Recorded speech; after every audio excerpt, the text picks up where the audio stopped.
আজ ৪ঠা জানুয়ারি।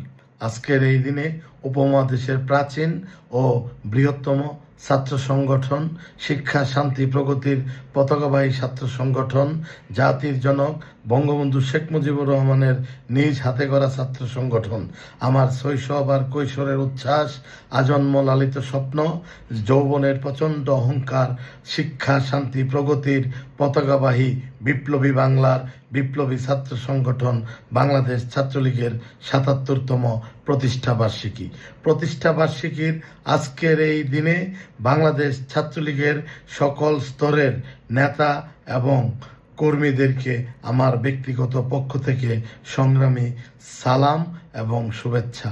সংগ্রামী সাথী, ভাই ও বন্ধুরা আমার, আজকে এমন এক দুর্বিষহ সময়ে বাংলাদেশ ছাত্রলীগ তার ৭৭তম প্রতিষ্ঠাবার্ষিকী অতিবাহিত করতে যাচ্ছে, যে এই সময়ে বাংলাদেশের গণতন্ত্র আবারও শৃঙ্খলিত হয়েছে। সেই পুরনো শকুন আবারও বাংলাদেশের মানচিত্র এবং বাংলাদেশের জাতীয় পতাকাকে খামচে ধরেছে। সংগ্রামী সাথী, বন্ধুরা আমার, বাংলাদেশ ছাত্রলীগ প্রতিষ্ঠা হবার পর থেকে এই বাংলাদেশ সৃষ্টির জন্য বাংলাদেশ ছাত্রলীগ অগ্রণী ভূমিকা পালন করেছে এবং বাংলাদেশ ছাত্রলীগের নেতৃত্বেই একটি স্বাধীন রাষ্ট্রের জন্ম হয়েছিল, যেই রাষ্ট্রের জাতির পিতা জাতির জনক বঙ্গবন্ধু শেখ মুজিবুর রহমানের নিজ হাতে গড়া ছাত্র সংগঠন বাংলাদেশ ছাত্রলীগ। বাংলাদেশ ছাত্রলীগ এই যাবৎকাল সকল সময়ে বাংলাদেশের মানুষের গণতান্ত্রিক অধিকার, ভাতের অধিকার, মৌলিক অধিকার, ছাত্র সমাজের অধিকার নিশ্চিত করার লক্ষ্যে রাজপথে অগ্রণী ভূমিকা রেখেছিল। ৫২র ভাষা আন্দোলন, ৬২র শিক্ষা আন্দোলন, ৬৬র ৬ দফা, ৬৯-এর গণ অভ্যুত্থান, ১৯৭১ সালের মহান মুক্তিযুদ্ধ, পরবর্তীতে ২০০১ সালের জোট সরকার বিরোধী আন্দোলন এবং পরবর্তীতে তথাকথিত ১/১১ দুর্বিষম সময়ে বাংলাদেশ ছাত্রলীগ রাজপথে শৃঙ্খলিত গণতন্ত্রকে মুক্ত করার লক্ষ্যে বাংলাদেশ ছাত্রলীগ অগ্রণী ভূমিকা পালন করেছে। এই ২০২৪ সালে আবার সেই পুরানো শকুন বাংলাদেশের মানচিত্রকে খামচে ধরেছে। আবারও তারা বাংলা ভাষাকে রুখে দিতে চায়, বাংলাদেশের জাতীয় সঙ্গীতকে বদলে ফেলতে চায়, বাংলাদেশের নামকে বদলে ফেলতে চায়। এবারও বাংলাদেশ ছাত্রলীগকেই নেতৃত্ব দিতে হবে, বাংলাদেশ ছাত্রলীগকেই অগ্রণী ভূমিকা পালন করতে হবে।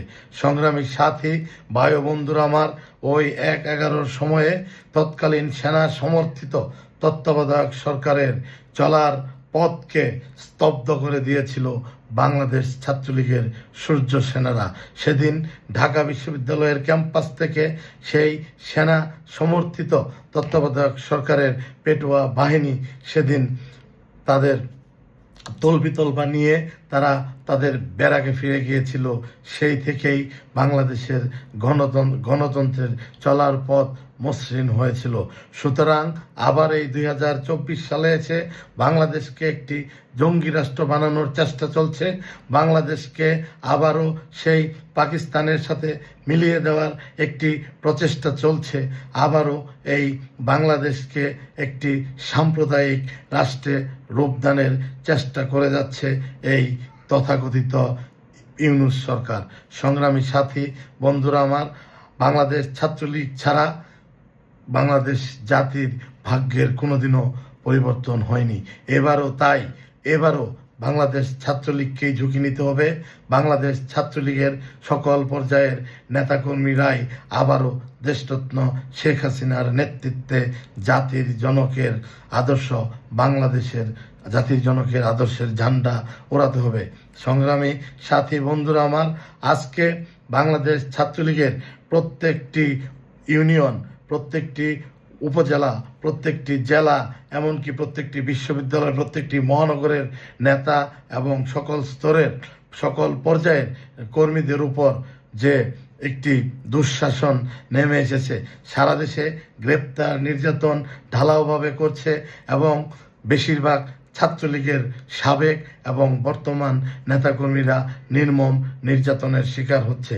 সংগ্রামী সাথী ভাই ও বন্ধুরা আমার, আমরা জানি গত 16 বছর বাংলাদেশ আওয়ামী লীগ রাষ্ট্রীয় ক্ষমতায় ছিল। বাংলাদেশ আওয়ামী লীগের অনেকগুলো সহযোগী এবং ভাতৃপ্রতিম ছাত্র সংগঠন রয়েছে, কিন্তু সবচাইতে অবহেলার শিকার হয়েছিল বাংলাদেশ ছাত্রলীগ। শুধুমাত্র মাননীয় নেত্রী দেশরত্ন শেখ হাসিনা ছাড়া কেউ কখনো বাংলাদেশকে অন্তর থেকে দেখভালও করেনি, বাংলাদেশকে সেইভাবে বাংলাদেশ ছাত্রলীগকে সেইভাবে ধারণও করেনি। তাই বাংলাদেশ ছাত্রলীগের প্রত্যেক স্তরের নেতাকর্মীদেরকে আজকের এই প্রতিষ্ঠা বার্ষিকীর দিনে আমি একটি অনুরোধ জানাতে চাই। ১/১১ বাংলাদেশের গণতন্ত্র, শৃঙ্খলিত গণতন্ত্রকে মুক্ত করার জন্য বাংলাদেশ ছাত্রলীগ সর্বপ্রথম গর্জে উঠেছিল। ঢাকা বিশ্ববিদ্যালয়ের সবুজ চত্বর থেকে শুরু হয়েছিল সেই পুরান ঢাকার আদালত চত্বর, পরবর্তীতে ঢাকা শহর সহ সারা বাংলাদেশে যখন 144 ধারা জারি ছিল, বাংলাদেশ ছাত্রলীগের তখনকার নেতাকর্মীরাই 144 ধারা ভঙ্গ করে দেশরত্ন শেখ হাসিনার মুক্তির দাবিতে বিক্ষোভ মিছিল করেছিল। পরবর্তীতে সেই আন্দোলনের ধারাবাহিকতা আমরা বজায় রেখেছিলাম এবং প্রায় 57,000 নেতাকর্মীর নামে সেই সময় জ্ঞাত অজ্ঞাত মামলা দিয়েছিল। তবুও আমরা থেমে যাইনি। কিন্তু দুঃখজনক হলেও সত্য, ১/১১-তে ছাত্রলীগ মাঠে থেকে রাজনীতি করলেও সেই রাজনীতি তখন হাইজাক হয়ে গিয়েছিল। সেই ১/১১-র মাঠ পর্যায়ের ছাত্রলীগের আমাদের রাজনীতিকে পুঁজি করে পরবর্তীতে অনেকে এমপি হয়েছে, মন্ত্রী হয়েছে, বাংলাদেশ আওয়ামী লীগের কেন্দ্রীয় নেতা হয়েছে, কিন্তু বাংলাদেশ ছাত্রলীগের খোঁজখবর তারা রাখেনি। শুধুমাত্র মাননীয় নেত্রী, মাননীয় প্রধানমন্ত্রী দেশরত্ন শেখ হাসিনা ছাত্রলীগকে দেখভাল করেছেন। সংগ্রামী সাথী বন্ধুরা আমার, তাই আমি ছাত্রলীগের প্রত্যেক পর্যায়ের নেতাকর্মীদেরকে বলতে চাই, জানাতে চাই, আপনারা যে অবস্থায় আছেন সেই অবস্থায় থেকেই যতটুকু প্রতিবাদী করবেন, মাননীয় নেত্রীকে অবহিত করে আপনারা প্রতিবাদ করবেন। মাননীয় নেত্রী এবং আপনাদের মাঝে কোনো প্রকার বাউন্ডারি রাখবেন না, তাহলে এবারের আন্দোলনের ফসলও কিন্তু হাইজাক হয়ে যাবে। সংগ্রামী সাথী বন্ধুরা আমার, দোষ ত্রুটির ঊর্ধ্বে আমরা কেউ নয়, ভুল ত্রুটির ঊর্ধ্বেও আমরা কেউ নয়। আমাদেরও দোষ রয়েছে, ত্রুটি রয়েছে, আমাদেরও জানা অজানা ভুল রয়েছে। এমনকি আমি বাংলাদেশ ছাত্রলীগের সাবেক সাধারণ সম্পাদক ছিলাম, আমারও কিছু ভুলভ্রান্তি রয়েছে। আমি আজকের এই প্রতিষ্ঠাবার্ষিকীর দিনে ছাত্রলীগের কোনো পর্যায়ে নেতাকর্মীদের সাথে আমি যদি ভুল করে থাকি, আমাকে ক্ষমা সুন্দর দৃষ্টিতে দেখবেন। তেমনিভাবে ছাত্রলীগকে সারা বাংলাদেশে এবং দেশের বাইরে যারা ছাত্রলীগের রাজনীতির সাথে যুক্ত রয়েছেন সবাইকে ক্ষমা করে দিয়ে আপনারা ঐক্যবদ্ধ হবেন। কাউকে লাগবে না, শুধুমাত্র বাংলাদেশ ছাত্রলীগের আদর্শে যারা অনুপ্রাণিত হয়ে রাজপথে দেশরত্ন শেখ হাসিনার পক্ষে, আমার সোনার বাংলার পক্ষে, জাতীয় পতাকার পক্ষে, গণপ্রজাতন্ত্রী বাংলাদেশের পক্ষে যারা রাজপথে অবস্থান করবেন, শুধুমাত্র ছাত্রলীগের নেতা এবং কর্মীরাই যদি ১/১১-র মতো আবার রাজপথে প্রকম্পিত করে, তবেই বাংলাদেশ আবার দেশরত্ন শেখ হাসিনার নেতৃত্বে এই গণপ্রজাতন্ত্রী বাংলাদেশ সরকারে আবার মাননীয় প্রধানমন্ত্রী দেশরত্ন শেখ হাসিনা প্রধানমন্ত্রীর দায়িত্ব নেবেন। সংগ্রামী সাথী বন্ধুরা আমার, বেশি কথা বলবো না। আজকে এই ইউটিউবে আমার এটি প্রথম আপনাদের উদ্দেশ্যে বার্তা। হ্যাঁ, আমি জানি ছাত্রলীগ যারা করেছেন তাদেরকে ঘরে গিয়ে না পেলে তাদের মা বাবা ভাই বোন সকলকে নির্যাতন করছে। আমাদের রাজশাহী বিশ্ববিদ্যালয়ের ছাত্রলীগের অন্যতম সাবেক নেতা শিবিরের হাতে নির্মমভাবে তার একটি পা কেটে নেওয়া হয়েছিল ছাত্রনেতা মাসুদ। আপনারা জানেন সেই মাসুদকে তারা কিভাবে পিটিয়ে হত্যা করেছে। মাসুদের একটি পা ছিল না। মাসুদ অনেক দিন আগে ছাত্রলীগের রাজনীতি থেকে সাবেক হয়েছিল। ছোট্ট একটি শিশুর জন্ম হয়েছিল। শিশুটির বয়স মনে হয় 7 কিংবা 8 দিন ছিল। সেই বাচ্চাটির জন্য ওষুধ কিনতে গিয়ে সেই ছাত্র শিবিরের ক্যাডারদের হাতে নির্মমভাবে প্রহৃত হয়ে মাসুদ মৃত্যুবরণ করেছে। আমি শুধুমাত্র মাসুদের কথাটা এই জন্যই বলতেছি যে মাসুদ পা হারানোর পর থেকে আমার সাথে নিবিড়ভাবে যোগাযোগ রাখতো। আমি যখন লন্ডনে ছিলাম তখনও মাসুদ আমার সাথে যোগাযোগ রাখতো। আমি দেশে আসার পর কয়েকবার মাসুদ এসেছে আমার কাছে। আমি আমি মাসুদের পাশে আমার যতটুকু ইচ্ছাশক্তি ছিল আমি হয়তোবা পুরোটুকু দিয়ে থাকতে পারিনি, তবে আমি মাসুদের পাশে ছিলাম।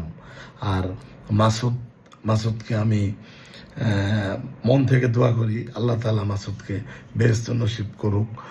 আর মাসুদের জন্য আপনারা সবাই দোয়া করবেন। মাসুদের একটি নবজাতক শিশু রয়েছে, মাসুদের স্ত্রী রয়েছে। আপনারা যারা ছাত্রলীগের সাবেক নেতৃবৃন্দ রয়েছেন তারা এই পরিবারটির পাশে দাঁড়াবেন আমি আশা করছি। আর ছাত্রলীগের প্রতিষ্ঠাবার্ষিকীর এই দিনে সবাইকে আবারও শুভেচ্ছা জানাচ্ছি। আর ছাত্রলীগের নেতাকর্মী ভাই ও বোনদেরকে বলবো, হতাশ হবার কিছু নেই। ছাত্রলীগ হতাশ হলে বাঙালি জাতি হতাশ হয়ে যাবে, গোটা বাংলাদেশ হতাশ হয়ে যাবে। এই বাংলাদেশের গণতন্ত্র যতবার মুখ থুবড়ে পড়েছে, এই বাংলাদেশের গণতন্ত্র যতবার শৃঙ্খলিত হয়েছে, এই বাংলাদেশের গণতন্ত্র যতবার কারাগারে নিক্ষিপ্ত হয়েছে, ততবারই বাংলাদেশ ছাত্রলীগের নেতৃত্বেই এই শৃঙ্খলিত গণতন্ত্রের মুক্তি হয়েছে।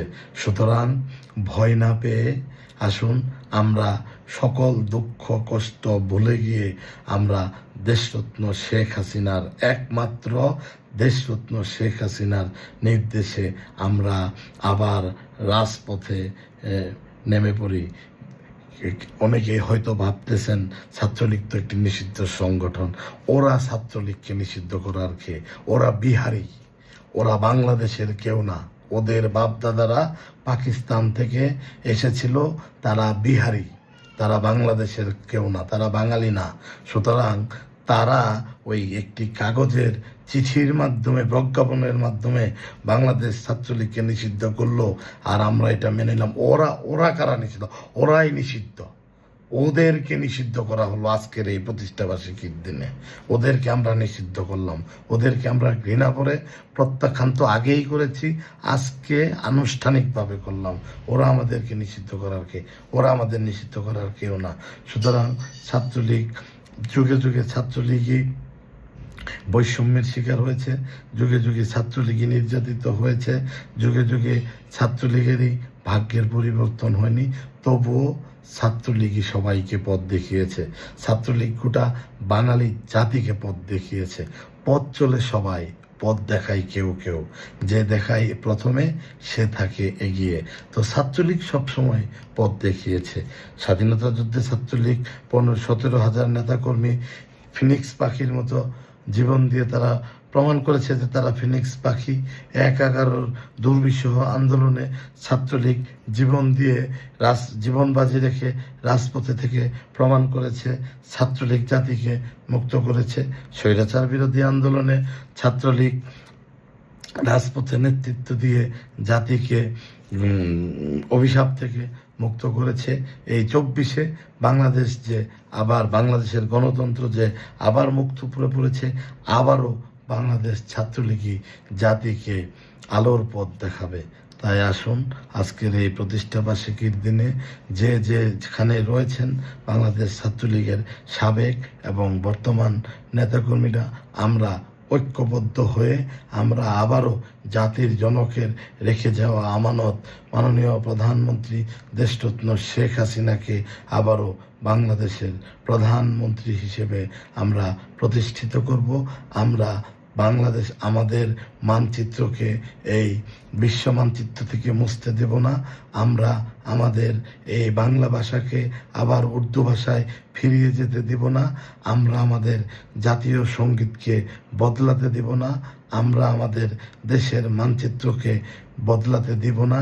আমরা ওই 1971 সালের পরাজিত হায়নাদেরকে, পরাজিত শকুনদেরকে আর মাথা উঁচু করে দাঁড়াতে দিব না।